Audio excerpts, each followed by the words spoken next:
모든 세리와 죄인들이 말씀을 들으러 가까이 나아오니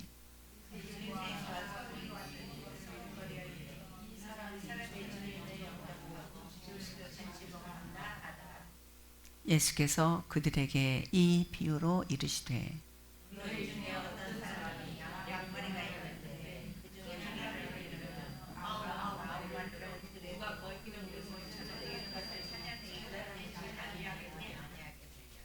또 찾아낸즉 즐거워 어깨에 메고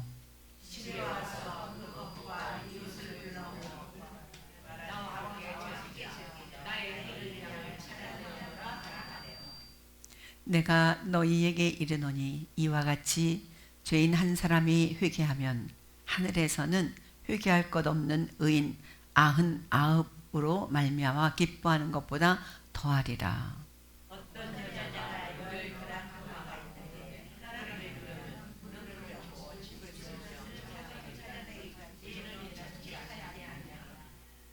또 찾아낸즉 벗과 이웃을 불러 모으고 말하되 나와 함께 즐기자 70 드라크마를 찾아내었노라 하리라.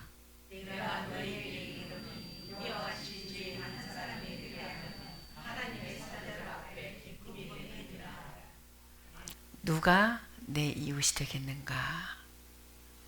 율법사가 누가 내 이웃이 되겠습니까? 이렇게 물었을 때 예수님께서는 다시 반문했죠.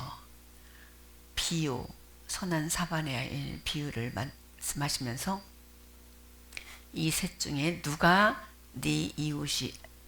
그 이웃이 되었느냐 물었을 때 율법사가 뭐라고 그랬습니까?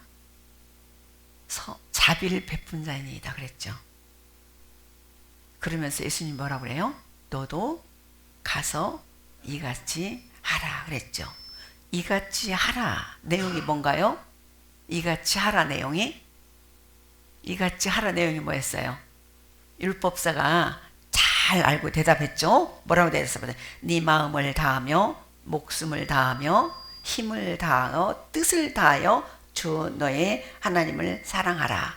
또 이와 같으니 내 이웃을 네 몸과 같이 사랑하라. 이것을 뭐라고 해요?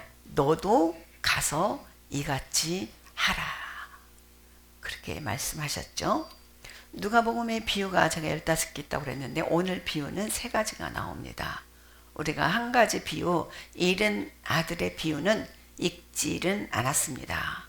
11절부터 누가복음 15장 11절부터 나오는 비유가 잃은 아들의 비유입니다. 상당히 길죠.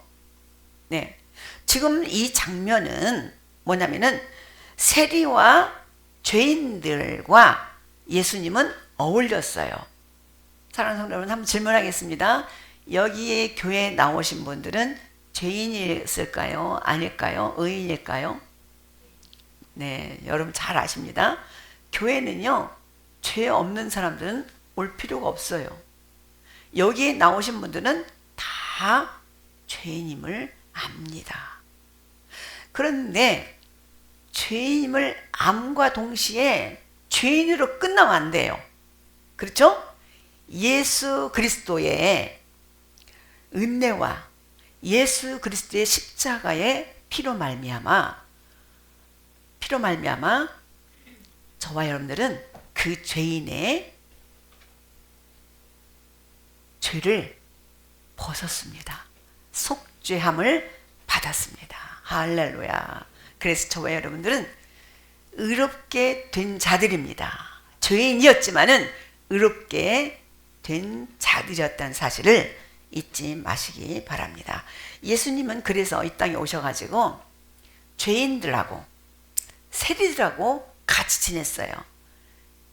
구약시대 때 서기관 바리새인 이 사람들은 뭐냐면 죄인들하고는 상종하지 않았어요. 그 다음에 세리들은 로마의 정권을 얻고 세금을 받는 세리들은 죄인 취급을 받았어요. 그렇기 때문에 죄인과 세리들은 예수님께 나와요. 예수님의 말씀을 듣고 싶어서. 그런데 예수님을 따라오는 사람들이 너무 많으니까 서기관과 바리새인들이 따라다니면서 아니 제자들한테 그래, 아니 너희 선생님들은 왜 이렇게 죄인하고만 노냐, 왜 이렇게 죄인과 세리하고만 노냐 그래요.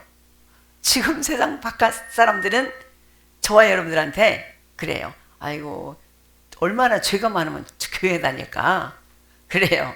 자기 자신을 모르고. 응?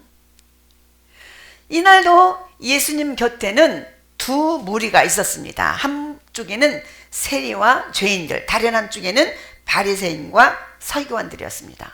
분위기가 묘했습니다. 죄인들은 예수님 곁에 바짝 붙어 있었고 의인들은 조금 떨어져서 수근수근거리고 있었습니다. 응? 이 사람이 죄인을 영접하고 함께 밥까지 먹는다. 말은 조용했지만 그 말 속에는 분명한 뜻이 들어있었습니다. 하나님이 왜 저런 사람들과 함께 계실 리가 없어. 하나님은 죄인들하고 함께 있을 리가 없어. 이런 수군거림이었습니다. 그때 예수님은 변명하지 않으셨습니다. 또한 설명도 하지 않으셨어요. 대신 이야기를 시작하십니다. 어떤 이야기입니까?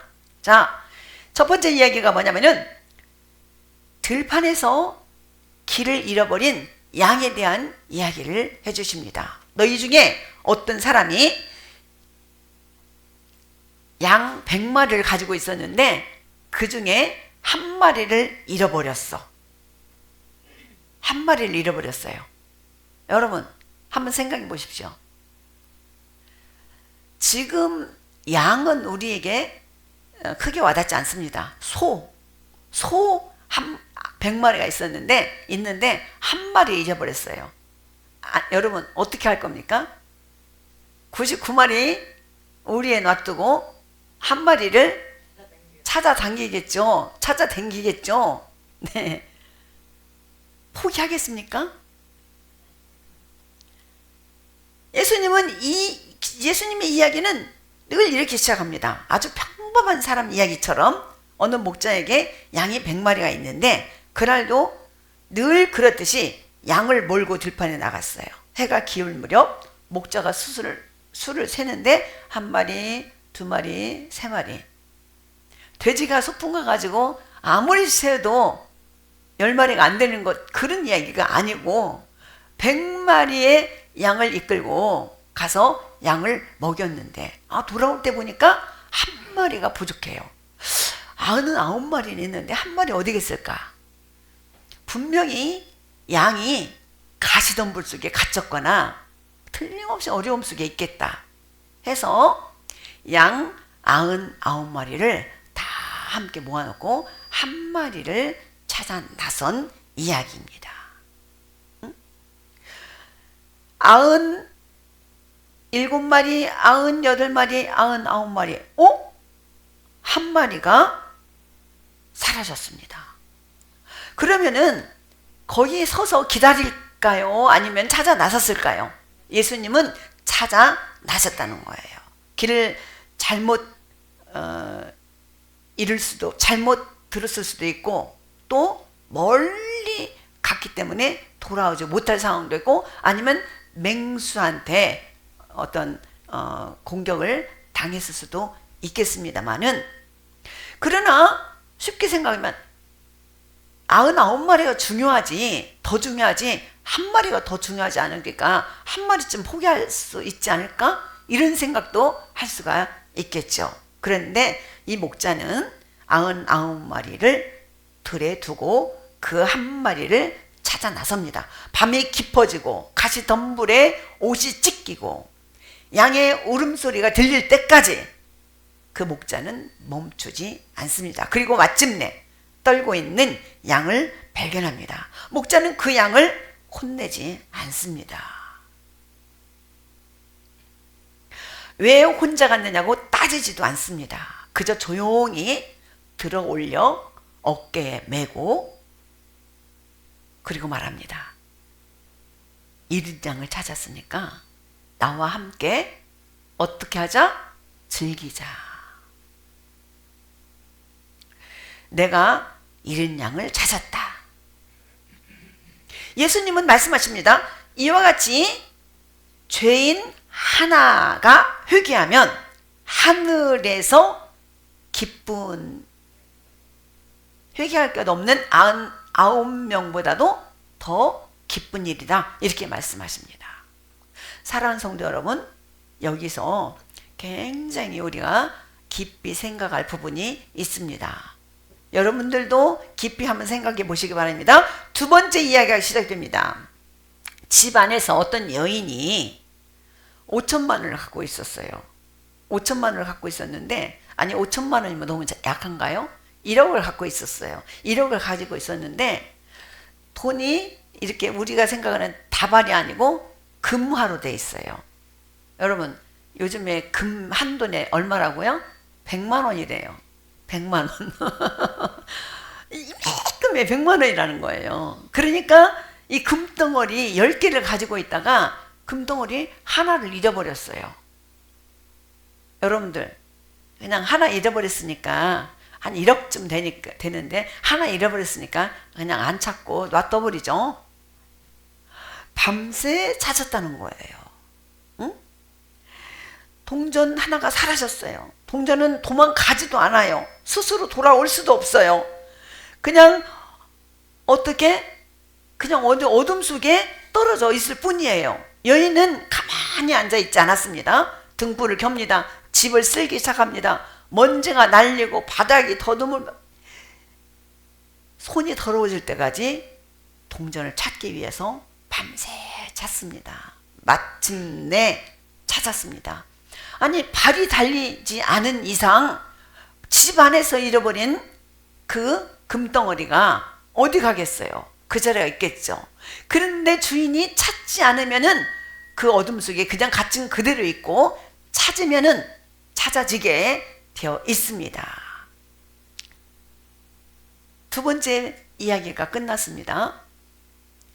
양 한 마리를 찾기 위해서 애썼던 목자, 드라크마 하나를 찾기 위하여 애쓴 여인.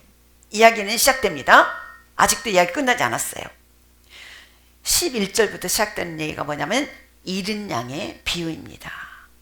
바리새인들도 고개를 아마 끄덕했을 것입니다. 그래, 잃은 것을 찾는 건 좋은 일이지. 그런데 예수님은 마지막 얘기를 딱 꺼내는데, 그 무슨 이야기냐면 이번에는 양도 아니고 동전도 아니고 사람 이야기입니다. 어느 아버지에게 두 아들이 있었습니다. 어느 날 작은 아들이 아버지에게 말합니다. 아버지 재산 중에 아버지가 돌아가시면 나한테 남길 유산을 미리 주세요. 미리 주세요. 아버지는 나무라지 않습니다. 그냥 줍니다. 이 아들은 아버지 스라자에 있으면서 나가서 놀지도 못하고 친구들과 어울지도 못하고 굉장히 교육받는 동안에 힘들었어요. 어느 날 아버지한테 아주 불효막심한 이야기를 합니다. 아니, 아버지가 돌아가실지도 모르고 언제 돌아가실지도 모르는데 유산을 남겨달라고 합니다. 아버지는 조용히 남겨줍니다. 그 아들은 그 아버지가 준 유산을 들고 먼 나라로 떠납니다. 아주 신났겠죠. 가서 돈을 흥청망청 다 써버렸어요. 아마 유흥가에서도 사업에서도 망하고 그랬겠죠. 어느 날 이 모든 것이 사라진 그때 돈도 사람도 이 아들의 자존심도 다 사라집니다. 그때 이제 먹고 살아야 되잖아요. 외국에 나가서 살고 먹고 살아야 되니까 가장 3대 직종 중에 하나인 돼지치기, 축사에서 일하는 일까지 하게 되었습니다. 그 아들이 돼지우리에서 일을 하면서 배가 고팠습니다. 돼지우리에서 돼지가 먹는 쥐엄 열매, 이것도 먹으려고 하는데 못 먹게 해요. 돼지 먹을 것을 네가 먹으면 어떻게 되냐고. 거기서 비로소 아버지의 집을 떠올립니다. 우리 아버지의 집은 먹을 것이 풍부하고 또 일하는 사람도 품꾼도 많은데, 응? 나는 이곳에 와서 굶어 죽는구나. 이런 생각을 해요. 이런 생각을 했을 때 이 아들은 어떻게 생각하냐면 돌아가야지. 돌아가야지라는 생각을 했을 때, 아, 우리 아버지가 날 잃어버렸으면 어떻게 될까? 내가 우리 아버지에게 돌아갔을 때 우리 아버지가 날 받아주지 않으면 어떻게 할까? 여러 가지 걱정이 있었을 것입니다. 그런데 그 아들은 그래도 아버지에게로 돌아갔습니다. 아버지가 돌아가니까 대문 멀리서 보고 아들임을 알고 맨발로 뛰어나옵니다. 아, 내 아들이구나. 아버지 용서해 주세요. 아버지 나를 아들이라 칭하지 말고 나를 품꾼 중에 하나로만 써주세요. 이렇게 아버지에게 돌아왔습니다. 아버지는 그 아들을 품싸안고 얼싸안고 좋은 옷을 입히고 또 아버지의 아들이라는 증표에 반지를 끼우고 친구들을 불러서 잔치를 벌입니다. 자, 그런데 멀리서 이 잔치 소리를 들은 큰 아들이 돌아와서는 자기 동생이 돌아온 것을 반갑게 생각하지 않습니다. 응? 반갑게 생각하지 않고 아버지, 응? 나는 지금까지 살아가면서 아버지가 내 친구들 불러서 잔치하라고 양 한 마리 준 적이 있습니까? 그런데 응? 집 나간 동생이 돌아오니까 이렇게 잔치를 벌이십니까? 이렇게 아들이 말해요. 그러니까 아버지가 뭐라고 그러냐면은 아들아, 내 것이 다 네 것이거늘 왜 이렇게 화를 내느냐? 응? 사랑하는 성도는 이 비유를 우리가 잘 한번 생각해 봐야 됩니다. 응? 큰아들의 이후의 말은 성경에서 말해주지 않습니다. 왜일까요? 이 이야기는 지금 자기네들이 선민이라고 생각하고 있는 바리새인들, 서기관들에게 하는 이야기였기 때문입니다. 쉽게 말하면은 큰아들이 누구냐? 교회 안에 들어있는 저와 여러분들입니다. 저와 여러분들이 밖에서 신앙생활 하다가 신앙생활 하지 않고 밖에 나간 사람이 다시 돌아왔어요. 그랬더니 교회에서 막 축하해주고 선물도 사주고 막 잔치를 벌이는 거예요. 기존 성도들 그래요. 아유, 우리는 그냥 있을 때 그냥 맨날 국수만 주고 그러더니 오랜만에 쉬었다 들어오니까 저렇게 닭도 한 마리씩 폭냥 넣어주는구나, 이런 거예요. 사랑하는 성도 여러분, 오늘 이 말씀을 우리가 잘 이해하고 깨달아야 됩니다. 이 누가복음 15장의 비유는 에스겔서 34장에서 나오는 결과입니다. 자, 여러분, 성경이 그냥 성경이 아니라는 걸 여러분 아시죠? 성경은 어떤 책이냐면은 약속이에요. 약속의 책이에요. 자, 모든 종교들에게는 뭐가 있냐면 경이 있어요. 경전이라고 있어요. 경전이 있어요. 뭐 불교 8만 대장경 들어보셨죠? 경전이 있는데 우리 기독교에도 종교로 말하면 경전이 있어요. 그런데 모든 종교들의 경전은 그냥 경전 그러지 성경이라고 말하지 않습니다. 성경은 성자가 거룩할 성자예요. 거룩한 경전이 바로 성경이에요. 왜냐? 하나님이 쓰신 책이기 때문에.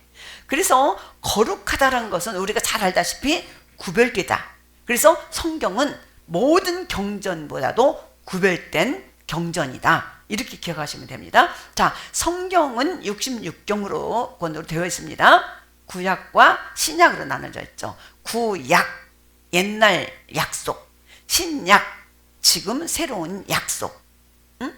그래서 성경은 다 짝이 있습니다. 사사로이 읽어서는 안 됩니다. 그런데 베드로는 우리에게 이런 충고를 했죠. 너희들 성경 읽다가 좀 이해가 안 가고 잘 안 익혀진 것이 있거든. 그냥 넘어가라. 너희들이 사사로이 풀다가 넘어진다. 안 된다는 거예요. 그래서 저와 여러분들은 성경 읽을 때 읽다가 어려운 부분이 있으면은 그냥 넘어가고 나중에 목사님을 만나면 목사님하고 또한 성경 공부할 때 질문으로 깨달아야 될 줄 믿습니다. 자, 성경 구약에서 하나님이 이스라엘 백성들을 향해서 굉장히 꾸짖는 내용이 나옵니다. 그 중에서 이 에스겔서 34장 4절 말씀 한번 볼게요. 자, 시작.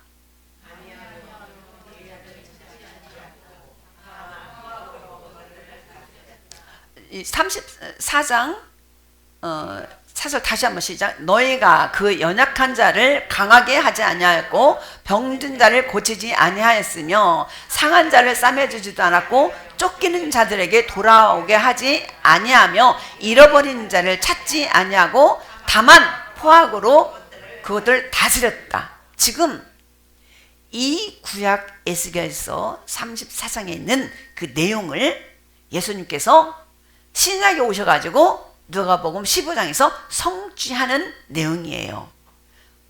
왜 성취했냐? 내가 성취하겠다고 약속했거든요. 이런 상태를 보시고 16절 보시겠습니다. 16절 시작. 그 잃어버린 자를 내가 찾으며 쫓기는 자를 내가 돌아오게 하며 상한 자를 내가 싸매주며 병든 자를 내가 강하게 하려니와 살찐 자가 강한 자는 내가 없애고 정의대로 그것을 먹이리라. 자, 이 배경은 여러분들이 에스겔 34장을 읽어보면 다 잘 아시겠지만은 제가 잠깐 설명해 주자면은 지금 이 말씀은 이스라엘의 기득권자, 제사장, 서기관, 바리새인들에게 하는 이야기입니다. 그 사람들은 목자들이라고 해도 됩니다. 그 다음에 그 뒤를 따르고 말씀을 듣는 사람들은 양이라고 표현했습니다. 그런데 이 제사장, 서기관, 바리새인들이 이 사람들이 다 뭐냐면은 양의 것을 사람들한테 빼앗아 가지고 자기만 먹고 배불러요. 양을 잘 먹이잖아요. 자, 교회에서 목사가 성도들한테 뭘 줘야 되냐면은 말씀을 줘야 돼요. 영적인 양식을 줘야 돼요. 그런데 이때 목자들은 양들에게 하나님에 대한 설교를 하지 않았어요. 그래서 이 역사서에 보면은 어느 이 21명의 왕이 지나가도록 왕이 맨 마지막 왕이 되도록 성경책이 어디가 있는지도 몰라요. 응? 그래서 요시야란 왕이 마지막에서부터 세 번째쯤 될 거예요. 왕이 어떻게 되냐면은 우리 하나님께서 주신 성전을 좀 보수하고 좀 개축해야 되겠다. 이렇게 마음 먹고 성전을 보수하다가 이 성전 밑에서 뭘 발견하면 하나님의 율법책을 신명기를 발견해요. 그리고 요시야가 8살 먹어서 왕위에 올랐는데 자기 옷을 찢으면서 기도해요. 이 정도가 되도록 목자들은 성도들에게 말씀을 공부시키지 않았다는 거예요. 그러니까 하나님께서 그러는 거예요. 내 양들을 왜 먹이지 않았냐? 내 양들을 먹이기 위해서 내가 너희들이 안 먹이니까 내가 직접 가서 먹이겠다. 응? 얘 왜 연약한 자를 싸매주지 않고 강하게 힘을 주지 않느냐? 오늘 이 말씀은 제가 굉장히 죄송스럽게 여러분들에게 전하고 있습니다. 제가 이렇게 살았기 때문입니다. 오늘 이 말씀을 전하면서 저도 새롭게 결단하고 다짐합니다. 응? 여러분들이 목사로부터 말씀에 대한 소외를 당했다면 여러분들 정말 저를 위해서 기도해 주시고 더욱더 말씀을 공부하기 위해서 저와 씨름해 주시기 바랍니다. 질문도 하고, 나 오늘 시간 있으니까 목사님한테 가서 성경 공부 좀 하겠다고 이렇게 자꾸 저에게 말씀을 볼 수 있도록 해주시면 감사하겠습니다. 이 말씀을 듣고 이 말씀으로 설교를 준비하면서, 야, 이제 우리 교회가 때가 되었구나. 응? 자, 그래서 하나님은 약속을 지키기 위해서, 우리 오늘 PPT에 한번 띄워봐 주시겠어요? 약속을 지키기 위해서, 자, 보입니까? 근데 포인트를 잘 몰라가지고, 자, 다시 한번 보시겠습니다. 에스겔 34장과 누가복음 15장은 어떤 상관이냐면, 잃은 양을 찾으시는 하나님의 마음으로 구약의 약속과 신약의 성취라는 걸 기억하시기 바랍니다. 다음요. 잘 안 보이죠? 그래서 에스겔 34장은 구원의 약속인데, 타락한 목자들에게 하나님의 고발이야. 야, 너 잃어버린 자를 찾지 아니하였다. 예를 들어서 지금 우리 성도 중에 한 사람이 떠났어요. 그 떠난 자를 찾지 않았다고 고발하는 거예요. 내가 친히 내 양을 찾을 것이다. 그러면서 하나님이 당신이 친히 찾겠다고 그래요. 잃어버린 자를 찾으며 하나님 자신이 목자가 되겠다는 그런 약속이에요. 그 다음 요.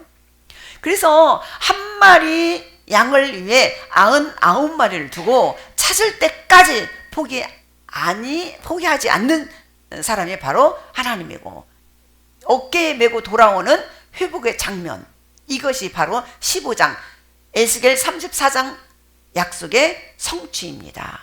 에스겔의 약속이 예수님의 비유 속에서 실현됐다는 것입니다. 그 다음요.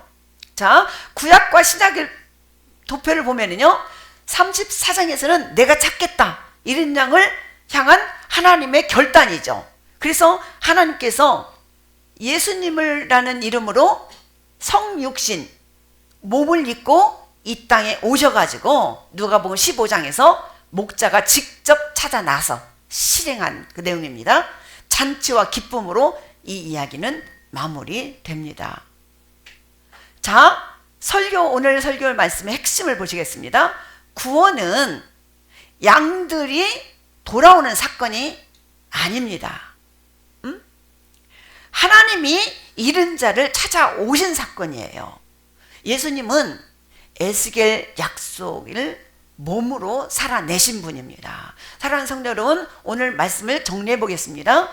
이 양 100마리 중에서 99마리는 지금 우리 교회 안에 있습니다. 이 99마리는, 자 보세요. 99마리가 양이라는 비유로 말씀드렸지만은 99마리는 사람이에요, 양이에요? 사람이잖아요. 근데 목자는 예수님이죠. 그럼 예수님이 밖에 나가서 피 흘리면서 양 한 마리를 찾고 있는데, 교회 안에 들어와 있는 저와 여러분들은 어떻게 해야 될까요? 가만히 앉아서 기다려야 될까요? 아니에요. 응? 이 99마리가 목자처럼 나가서 한 마리의 양을 함께 찾는 것입니다. 할렐루야. 우리가 지금 정말로 2025년도 말과 2026년 연초에 정말 우리가 다짐했던 내용이 뭡니까? 상반기 때 30제자 삼자, 이런 각오로 우리가 기도하고 있지 않습니까? 하나님의 마음입니다. 하나님의 마음이에요. 여러분들 마음에 그런 마음이 들었다면 하나님께서 그런 마음을 허락하여 주신 줄 믿으시기 바랍니다. 자, 목자의 심정이 되어야 된다는 거예요. 예를 들어서 이제 10드라크마 중에서 한 드라크마를 잃어버린 그 여인의 심정, 우리는 이해할 수 있어요. 나도 금덩어리 10개 있었는데 하나가 없다면 밤새도록 잠도 안 오죠. 도대체 내가 치매도 안 걸렸는데 어디 냉장고에 넣어놨나? 아니면 이불장에 넣어놨나? 얼마나 이불을 다 젖고 냉장고 물건을 다 뒤집어서라도 한 금덩어리 하나를 찾을 것입니다. 그런데 찾아졌습니다. 이런 심정으로 우리는 오늘 잃은 양 한 마리를 생각해야 될 줄 믿습니다. 자, 그러면은 100마리에서 100대 1에서 10개, 10대 1로 줄었습니다. 그리고 마지막에는 어떻게 했습니까? 1대 1로 축소가 됐습니다. 한 마리에, 오늘 제목 보시겠습니다.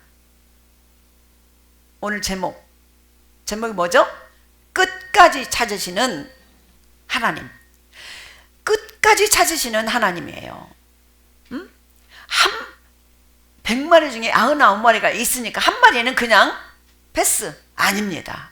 끝까지 찾으시는 하나님입니다. 자, 그러면 교회 안에 있는 저와 여러분들은 목자의 심장이 되어서 함께 잃어버린 한 사람을 찾아야 됩니다. 찾아서 우리 교회에 나오면은요, 이제 진짜 어떻게 축하해야 돼? 어떻게? 응? 그냥 국수 한 그릇 딱 드리고 말해야 될까요?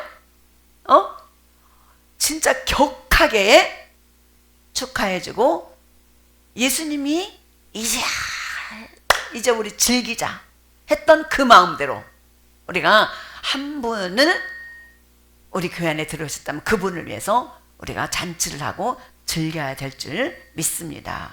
이를 위해서 하나님께 우리가 간구하십시다. 나도 목자의 심장이 되어서 한 마리의 양을 찾는 철든 하나님의 자녀가 되게 해달라고 간절히 기도해야 될 줄 믿습니다. 기도하겠습니다.